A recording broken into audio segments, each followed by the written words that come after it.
Now you picked that up on the white and chartreuse spinnerbait here in Halls. Yep. And this was actually the wrong tide, but we still managed to pull one out of here right away. Not a giant, but a very nice bass. A little spot on the tail there. We'll go ahead and let him go.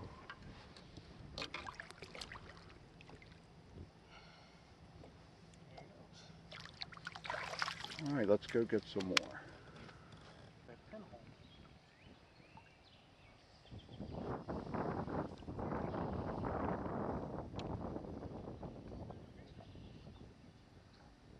Now this is Freeman's on the Sassafras River. The tide hasn't quite turned yet, so it isn't really the right tide, but we're going to work some of the better spots here with a spinnerbait and a crankbait where we traditionally pull out some really nice bass. Tournaments can be won in here. That's Don in the front. We're in Don's new Skeeter. And he's going to work this tree right here where we expect to get the first one out of this cove.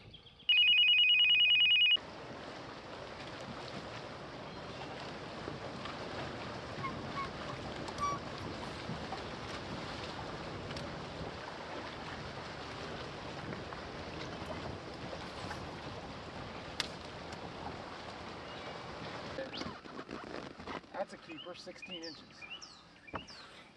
Okay.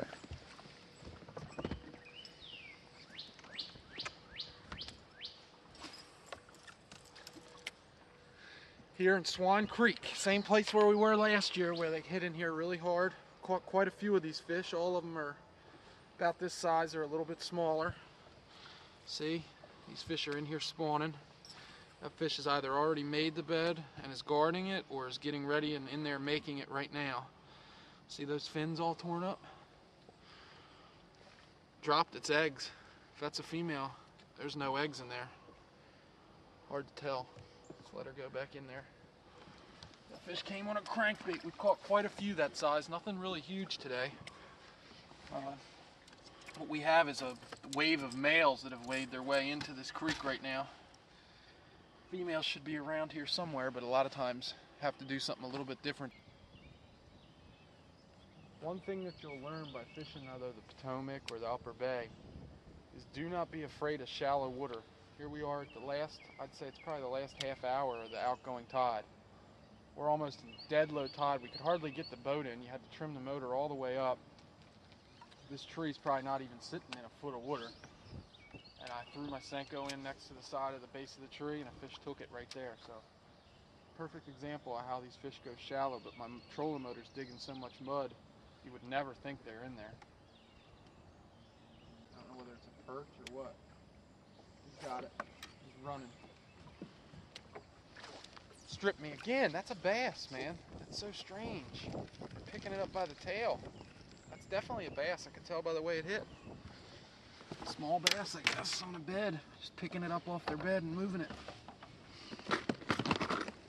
I'm gonna let them run with it a little longer next time, see what happens.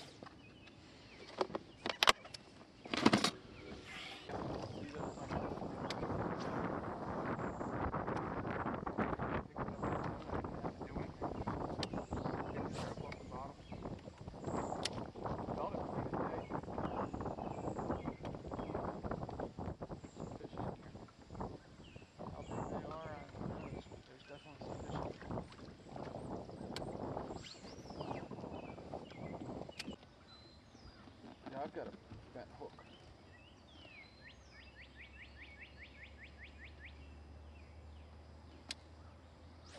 Look. Look. They swing off of there. Damned if I want to jump out onto all those logs. Hey, awfully shallow here with a lot of sticks. You want to swing off of that? Hell no. It's not a deer stand, right?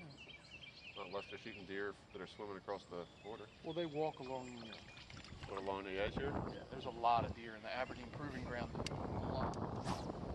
Like thousands. There are actually so many of them, they're inbred. I used to camp. Not camp. My friend had a summer house on Bush River. And I would go down to see him, and we would see deer sometimes at night. And the deer were so inbred because nobody hunted them bucks actually were growing horns almost like pronghorns. When the older they got, the further their antlers went up in the air. They never had any spread to them. They were just one prong straight up in the air. So you'd see like these 200-pound deer walking around with antlers going like 2 feet up in the air with no prongs on them. Oh man, that's funny. And the locals joked and said it was because all the stuff that they used to use there when they used to test weapons. Because everything the military used, they've tested there at one time. I mean, depleted uranium, all of it. It's all been tested.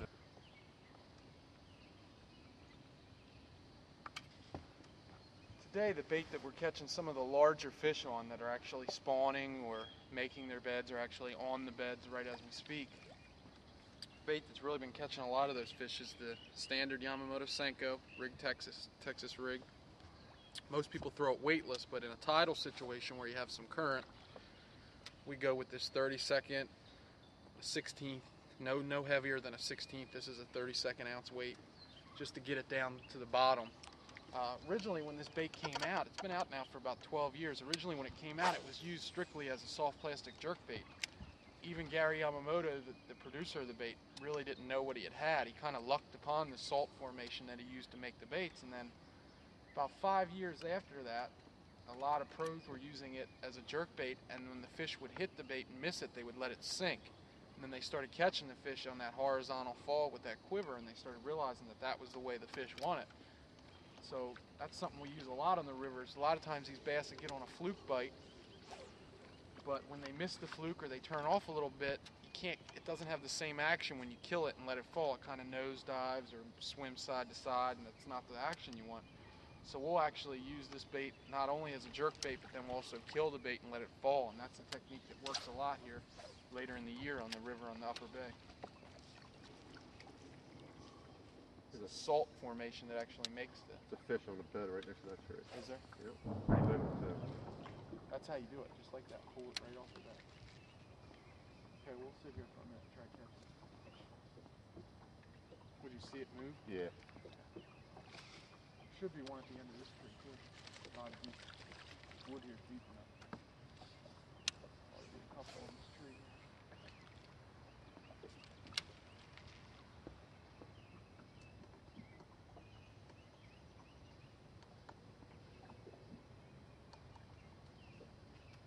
A little bit left for that outgoing tide. We ought to be able to pull a couple off. Don't move, I see the fish. See, I told you. I just saw it turn on my bait. Yep. Decent sized fish. Yes, he is. I can catch this. See him? He just shot some bait or something. Once I see the fish, I can catch it. Take a second, but I'll catch it for you.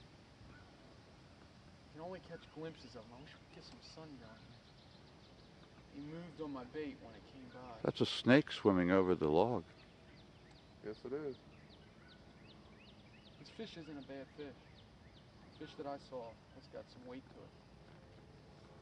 Length. Show you how to do this. A little tiny bit closer here. Find that sweet spot in his bed.